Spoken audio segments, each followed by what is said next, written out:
ಮೋದಿ ಆಡಳಿತದ 11 ವರ್ಷಗಳಲ್ಲಿ ಎಲ್ಲ ಕ್ಷೇತ್ರದಲ್ಲೂ ಸಾಧನೆ. ಮಾಳವಿಕಾ ಅವಿನಾಶ್. ವಿಕಸಿತ ಭಾರತ ನಿರ್ಮಾಣ ಮಾಡುವುದು ಮೋದಿ ಕನಸು. ಪ್ರಧಾನಮಂತ್ರಿ ನರೇಂದ್ರ ಮೋದಿಯವರು ಆಡಳಿತಕ್ಕೆ ಬಂದ 11 ವರ್ಷದಲ್ಲೇ 2 ಟ್ರಿಲಿಯನ್ನಿಂದ 4 ಟ್ರಿಲಿಯನ್ ಆರ್ಥಿಕತೆಗೆ ಜಿಗಿದಿದ್ದು, ಜಗತ್ತಿನ 4ನೇ ಅತಿದೊಡ್ಡ ಆರ್ಥಿಕ ಶಕ್ತಿಯಾಗಿ ದೇಶ ಹೊರಹೊಮ್ಮಿದ್ದು, ಎಲ್ಲ ಕ್ಷೇತ್ರದಲ್ಲೂ ಸಾಧನೆ ಮಾಡಿದೆ ಎಂದು ಬಿಜೆಪಿ ರಾಜ್ಯ ಉಪಾಧ್ಯಕ್ಷೆ ಮಾಳವಿಕಾ ಅವಿನಾಶ್ ಹೇಳಿದರು. ನಗರದ ಜಿಲ್ಲಾ ಬಿಜೆಪಿ ಕಚೇರಿಯಲ್ಲಿ ನಡೆದ ವಿಕಸಿತ ಭಾರತ ಅಮೃತಕಾಲ ಸೇವೆ ಸುಶಾಸನ ಬಡವರ ಕಲ್ಯಾಣದ 11 ವರ್ಷಗಳ ಸಾಧನೆಯ ಜಿಲ್ಲಾ ಕಾರ್ಯಾಗಾರದಲ್ಲಿ ಅವರು ಮಾತನಾಡಿ, ಮೋದಿ ನೇತೃತ್ವದಲ್ಲಿ 2014ರಿಂದ ದೇಶದಲ್ಲಿ ಸಮರ್ಥ ಸರ್ಕಾರ ಆಡಳಿತದಿಂದ ಎಲ್ಲ ಕ್ಷೇತ್ರಗಳಲ್ಲಿ ಸಾಧನೆಯಾಗಿದೆ. ಭಾರತವು ಇಂಗ್ಲೆಂಡ್ ಅನ್ನು ಹಿಂದಿಕ್ಕಿ 5ನೇ ಅತಿದೊಡ್ಡ ಆರ್ಥಿಕ ರಾಷ್ಟ್ರವಾಗಿ ಹೊರಹೊಮ್ಮಿದೆ. ಮುಂದಿನ ದಿನಗಳಲ್ಲಿ ಅಮೆರಿಕ, ಚೀನಾ ನಂತರ 3ನೇ ಅತಿ ದೊಡ್ಡ ದೇಶವಾಗಿ ಹೊರಹೊಮ್ಮಲಿದೆ ಎಂದು ವಿಶ್ವಾಸ ವ್ಯಕ್ತಪಡಿಸಿದರು.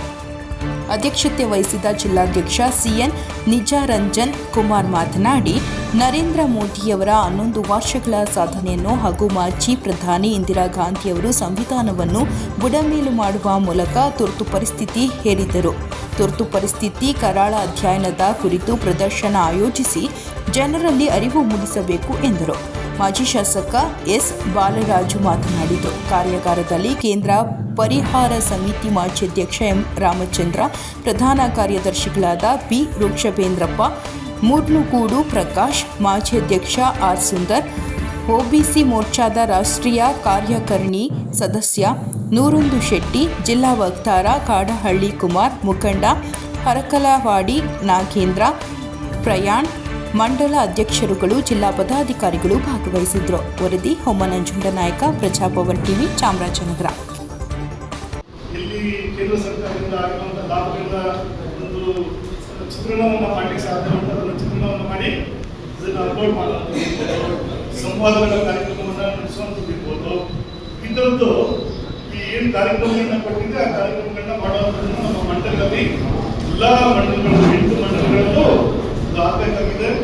21ನೇ ತಾರೀಕು, ಈ ತಿಂಗಳ 21ನೇ ತಾರೀಕು ಯೋಗ ದಿನಾಚರಣೆ ಇರೋದ್ರಿಂದ 21ನೇ ತಾರೀಕು ಎಲ್ಲ ಮಂಡಲಗಳಲ್ಲೂ ಯೋಗ ದಿನಾಚರಣೆ ಅಂಗವಾಗಿ ಯೋಗ ನಡೆಸುವಂಥ ಒಂದು ನಾಗರಿಕರನ್ನ ಸೇರಿಸಿ, ಎಷ್ಟು ಜನ ಜಾಸ್ತಿ ಸೇರಿಸಲಿಕ್ಕೆ ಸಾಧ್ಯ ಉಂಟು ಅಷ್ಟು ಜನವನ್ನು ಸೇರಿಸಿ ಅಲ್ಲಿ ಯೋಗ ದಿನವನ್ನು ಆಚರಣೆ ಮಾಡುವಂಥದ್ದನ್ನು, ಯೋಗ ಮಾಡುವ ಮುಖಾಂತರ ಅಲ್ಲಿ ಆಚರಣೆಯನ್ನು ಮಾಡುವಂಥದ್ದನ್ನು ನಾವು ಮಾಡಬೇಕು ಅಂತೇಳಿ ಅದ್ರ ಬಗ್ಗೆ ಗಮನ ಕೊಡಬೇಕಾಗಿದೆ.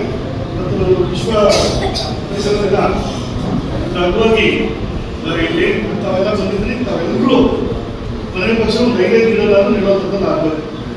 ನಿಮ್ಮ ಮಂಡಲಗಳಲ್ಲಿ ಎಷ್ಟು ಸಾಧ್ಯ ಹೆಚ್ಚಿನ ಸಂಖ್ಯೆಯಲ್ಲಿ ಗಿಡಗಳನ್ನು ನೆಡುವಂಥದ್ದು. ಈಗ ಗಿಡ ನೆಡುವಂಥದ್ದು ಅಂತಂದರೆ ನೀವು ಯಾವುದೋ ಫೀಲ್ಡಲ್ಲೇ ನೆಡಬೇಕು, ಆಸ್ಪತ್ರೆ ಆವರಣದಲ್ಲಿ ನೆಡಬೇಕು, ಸ್ಕೂಲ್ ಆವರಣದಲ್ಲಿ ನೆಡಬೇಕು, ಆ ಥರದ್ದೆಲ್ಲ ಏನಿಲ್ಲ. ನಿಮ್ಮ ಜಮೀನಲ್ಲಿ ನೆಟ್ಟು ಅದು ಗಿಡ ನೆಡುವಂಥದ್ದನ್ನೇ ಅದು ಒಂದು ನಮ್ಮ ಕೊಡುಗೆ ಕೊಡೋದ್ರಲ್ಲೇ ಆಗುವಂಥದ್ದು.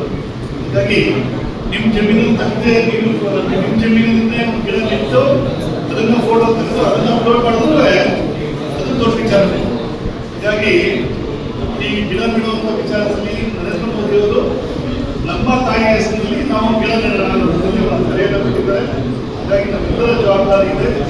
ಈ ಒಂದು ಪರಿಸರಕ್ಕೆ ನಾವೇನಾದರೂ ಕೊಡುಗೆಯನ್ನು ಕೊಡಬೇಕು ಅಂತಂದರೆ ಕೊನೆ ಪಕ್ಷ ಒಂದು ಗಿಡಗಳನ್ನು ನಾವು ನೆಡಬೇಕು ಅಂತಂದ್ರೆ ಇರುವಂಥದ್ದು. ಹೀಗಾಗಿ ನಾವೆಲ್ಲ ಗಿಡ ನೆಡುವಂಥದ್ದನ್ನು ಮಾಡಬೇಕಾಗಿದೆ. ಮೊನ್ನೆ ಸಂತೋಷಿ ಮಾತಾಡಬೇಕಾದ್ರೆ ಹೇಳ್ತಾ ಇದ್ದೀವಿ ಚವಾಣರು ಅನ್ನೋ ಕಾರಣಕ್ಕೆ ಮಾಡಿದ್ವಿ direct benefit transfer, general account.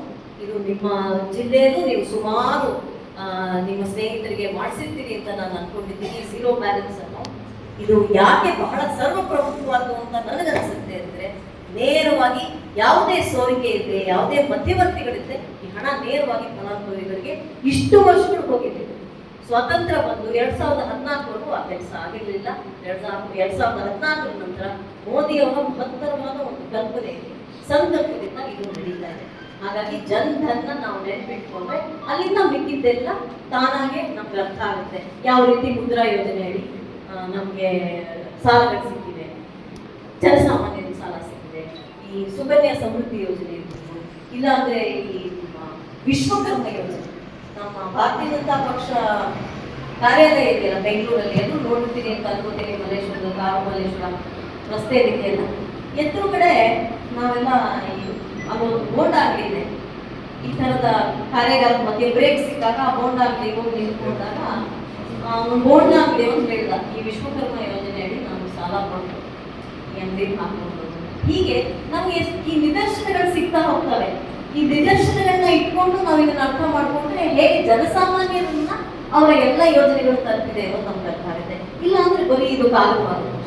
ಹಾಗಾಗಿ ಅವ್ರು ಈಗಾಗಲೇ ಹೇಳಿದ್ರಲ್ಲ, ನಮ್ಮ ಸುತ್ತಮುತ್ತ ಎಲ್ಲಿ ಜಲಜೀವನ್ ಮಿಷನ್ ಅಲ್ಲಿ ಕೊಳಾಯಿ ಕನೆಕ್ಷನ್ ಇದೆ, ನಮ್ಮ ಸುತ್ತಮುತ್ತ ಎಲ್ಲಿ ವಿದ್ಯುದೀಕರಣ ಆಗಿದೆ, ಯಾವ ಮನೆ ವಿದ್ಯುತ್ ಸಂಪರ್ಕ ಎಲ್ಲ ವಿದ್ಯುದೀಕರಣ ಆಗಿದೆ, ಯಾರಿಗೆ ಈ ಆವಾಸ್ ಯೋಜನೆ ಅಡಿ ಮನೆ ಸಿಕ್ಕಿದೆ, ಅದ್ರ ಜೊತೆಗೆ ಆರೋಗ್ಯ ಮತ್ತೆ ಆಹಾರ ಧಾನ್ಯಗಳು. ತಮ್ಮೆಲ್ಲರಿಗೂ ಗೊತ್ತಿರೋ ಹಾಗೆ 2021ರಿಂದಲೇ 5 ವರ್ಷಗಳ ಕಾಲ ಉಚಿತವಾಗಿ ಆಹಾರ ಧಾನ್ಯಗಳನ್ನ ವಿತರಿಸುವಂಥದ್ದು. ಸುಮಾರು 71 ಕೋಟಿ ಜನ ಭಾರತಾದ್ಯಂತ ಇದರ ಫಲಾನುಭವಿಗಳಾಗಿದ್ದಾರೆ.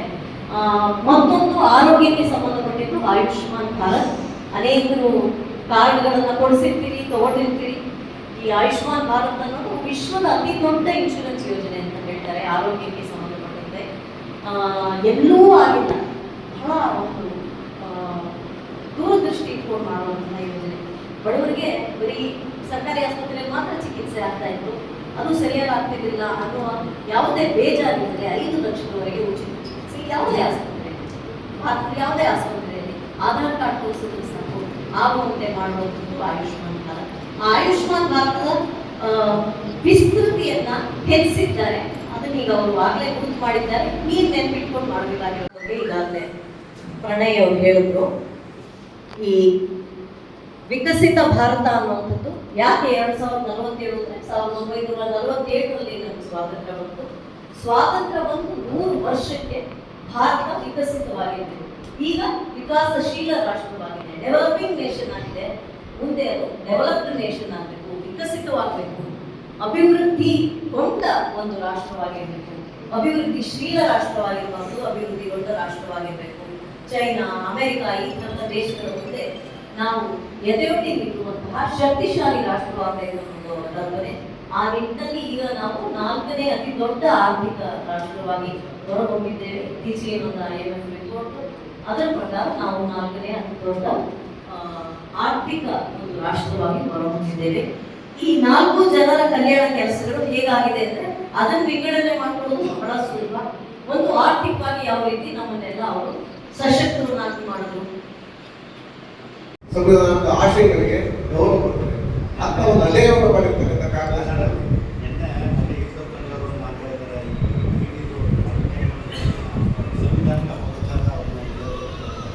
ಅವರಿಗೆ ಸಂವಿಧಾನ ಲೂಟಿ ಮಾಡಿ ಸಾಕಾಗಿದೆ. ಲೂಟಿ ಮಾಡೋದ್ರ ಕ್ರಮ ತಗೊಂಡು ಇಲ್ಲದೆ ಇಲ್ಲ ಅಂತ ಹೇಳಿದ್ರೆ ಕಾನೂನು ವಿಚಾರವಾಗಿ ಬದಲಾಯಿಸಿಕೊಡ್ಲಿ ಅಂತ ಭಯ ಬಿಡಿಸುವಂತ ಮಾತಾಡ್ತಾರೆ. ಇದೇ ಪರಿಸ್ಥಿತಿ ಇದೆ. ಆದರೆ ನಾವು ಸ್ವಲ್ಪ ಜಾಗೃತರಾಗಿ ಇಂಥ ಕೆಲಸಗಳಿಗೆಲ್ಲ ನಮ್ಮ ಪ್ರಚಾರ, ನಮ್ಮ ವಿಷಯಗಳು ಜನಕ್ಕೆ ತಲುಪಿಸಿದ್ರೆ ಖಂಡಿತವಾಗಿ ನಮ್ಮನ್ನು ಆಕ್ಸೆಪ್ಟ್ ಮಾಡೋದು. ಇಲ್ಲದಿದ್ರೆ ತುಂಬ ದೊಡ್ಡ ಬದಲಾವಣೆ ಅಂತ ತಿಳ್ಕೊಬಾರ್ದು. ಕೇವಲ ನಮ್ಮಲ್ಲಿರ್ತಕ್ಕಂಥ ಒಂದು 200 ಕನಿಷ್ಠ 200-250 ಬೂತ್ಗಳಿವೆ. ಒಂದು ಬೂತ್ಗೆ ನಮ್ಮಲ್ಲಿರ್ತಕ್ಕಂಥ ಒಂದು 100 ಮತಗಳನ್ನ ಗಳಿಕೆಯನ್ನು ಜಾಸ್ತಿ ಮಾಡಿದ್ರೆ ಚುನಾವಣೆ ಸುಲಭ. 100 ಮತಗಳಿಕೆಗೆ ವಿಕಸಿತ ಭಾರತದ ಕಾರ್ಯಗಾರದಲ್ಲಿ ಅವ್ರನ್ನ ನಮ್ಮ ರಾಜ್ಯದಿಂದ ಯೋಜನೆಯನ್ನು ಮಾಡಿದ್ರು. ಹಾಗಾಗಿ ಅವರು ಒಂದು ಪತ್ರಿಕಾಗೋಷ್ಠಿಯನ್ನು ನಡೆಸಿ ಇಲ್ಲಿ ನಮ್ಮೆಲ್ಲ ಮಹೇಶ್ ಮಾತಾಡಿ ಇಲ್ಲಿಂದ ತಂದಿದ್ದಾರೆ. ಮೋದಿ ಸಾಧನೆ ಬಗ್ಗೆ ನಾನು ಜಾಸ್ತಿ ಹೇಳಿಕ್ಕೆ ಹೋಗಲ್ಲ. ಪ್ರಧಾನಮಂತ್ರಿಗಳಾದ ನರೇಂದ್ರ ಮೋದಿಯವರು ದೇಶದ ಚುನಾವಣೆ ಇರುವುದರಿಂದ ಅನೇಕ ಬದಲಾವಣೆಗಳಾಗಿರುವ ಬಗ್ಗೆ ಎಲ್ಲರೂ ಚೆನ್ನಾಗಿ ಬಂದಿದೆ. ಅನೇಕ ಬಾರಿ ಅದನ್ನು ಪ್ರಸ್ತಾಪ ಮಾಡಿದ್ದೇವೆ. 2014ರಲ್ಲಿ ಭಾರತೀಯ ಜನತಾ ಪಾರ್ಟಿ ನರೇಂದ್ರ ಮೋದಿ ಸರ್ಕಾರ ಬಂತು. ಇದು 11 ವರ್ಷ ಆಯಿತು. ಅದಕ್ಕಿಂತ ಹಿಂದೆ ಮನಮೋಹನ್ ಸಿಂಗ್ ಅವರು 10 ವರ್ಷ ಆಡಳಿತ ಮಾಡಿದ್ರು. ನೋಡೋದಾದ್ರೆ ಕಾಂಗ್ರೆಸ್ ಸುಮಾರು 59 ವರ್ಷ ಆಡಳಿತ ಮಾಡಿದ್ರು ಈ ದೇಶದಲ್ಲಿ. 56 ವರ್ಷ. 56 ವರ್ಷದಲ್ಲಿ ಈ ಥರದ್ದೇನಾದ್ರು ಪ್ರಗತಿ ಆಗ್ತಿದೆ. ಈಗ 11 ವರ್ಷದಲ್ಲಿ ಪ್ರಗತಿ ಆಗಿದ್ದೇವೆ. ಈ ಥರದ ಪ್ರಗತಿ ಆಗಿದ್ರೆ ಈ ದೇಶ ಎಲ್ಲೋ ಇರ್ತಿತ್ತು. ಈ ಆರ್ಥಿಕವಾಗಿ ನಾವು 5ನೇ ಸ್ಥಾನದಲ್ಲಿ ನಾವು ಅದು 14ನೇ ಇಸ್ವಿಯಿಂದ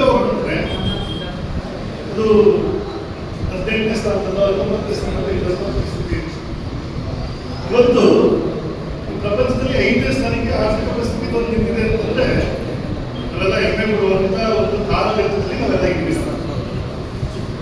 ನರೇಂದ್ರ ಮೋದಿ ಅಂತ ಒಬ್ಬ ಪ್ರಭಾವಿಶಾಲಿಯ ಒಬ್ಬ ಶಕ್ತಿಶಾಲಿಯ ಪ್ರಧಾನಮಂತ್ರಿಯ ಒಂದು ಮುನ್ನಡೆಸುವಂತ ಸಂದರ್ಭದಲ್ಲಿ ನಾವೆಲ್ಲ ಈ ದೇಶದಲ್ಲಿ ಭಾರತೀಯ ಜನತಾ ಪಾರ್ಟಿಯ ಒಂದು ಸದಸ್ಯತ್ವವನ್ನು ಹೊಂದಿರುವಂತ ಪ್ರಜೆಗಳಾಗಿ ನಾವಿದ್ದೀವಿ ಅನ್ನೋದು ಒಂದು ಹೆಮ್ಮೆ ವ್ಯಕ್ತವಾದ ವಿಚಾರ.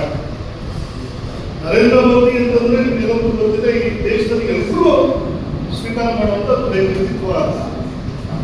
ಬೇರೆ ಪಕ್ಷದವರು ನರೇಂದ್ರ ಮೋದಿ ಅವ್ರ ಬಗ್ಗೆ ನೆಗೆಟಿವ್ ಮಾತಾಡುವಂಥದ್ದನ್ನ ಅವರು ಬರೀ ಪಕ್ಷದ ವಿರೋಧ ಮಾಡಲಿಕ್ಕೋಸ್ಕರ ಮಾತಾಡಬೇಕು.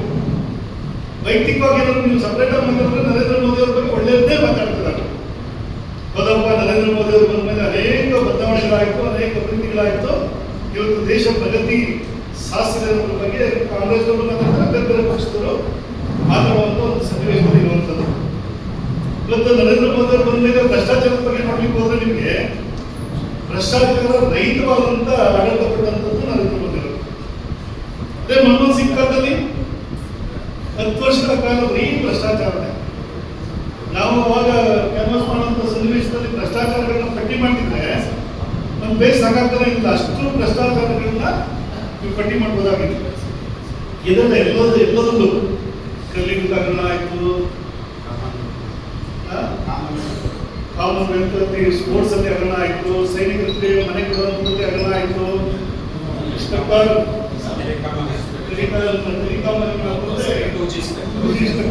ಆಯ್ತು. ಅದು ಎಷ್ಟು ಮಟ್ಟಿಗೆ ಲಕ್ಷಾಂತರ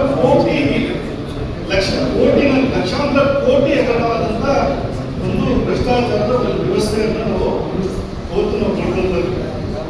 ಹಾಗೆಯೇ ನರೇಂದ್ರ ಮೋದಿ ಅವರು ಭ್ರಷ್ಟಾಚಾರದ ರಹಿತವಾದಂತಹ ಆಡಳಿತವನ್ನು ಕೊಟ್ಟಿರೋದ್ರಿಂದಲೇ ಇವತ್ತು ನಾವು ನರೇಂದ್ರ ಮೋದಿ ಅವರ ಬಗ್ಗೆ ಹೆಮ್ಮೆಯಿಂದ ಮಾತಾಡುವಂತ ಒಂದು ಸನ್ನಿವೇಶದಲ್ಲಿ ನಾವು ಇರ್ತೀವಿ. ಹಾಗಾಗಿ ಮಾಲಿಕಾ ಮೇಡಮ್ ಅವರು ಹೇಳಿದಂಥದ್ದನ್ನ ನಾವೆಲ್ಲ ಗಮನಿಸ್ಕೊಂಡ್ವಿ. ಮತ್ತು ವರ್ಣಗಳನ್ನ ಬೇರೆ ಬೇರೆ ಥರದಲ್ಲಿ ನಾವು ವರ್ಗೀಕರಣ ಮಾಡ್ತೀವಿ.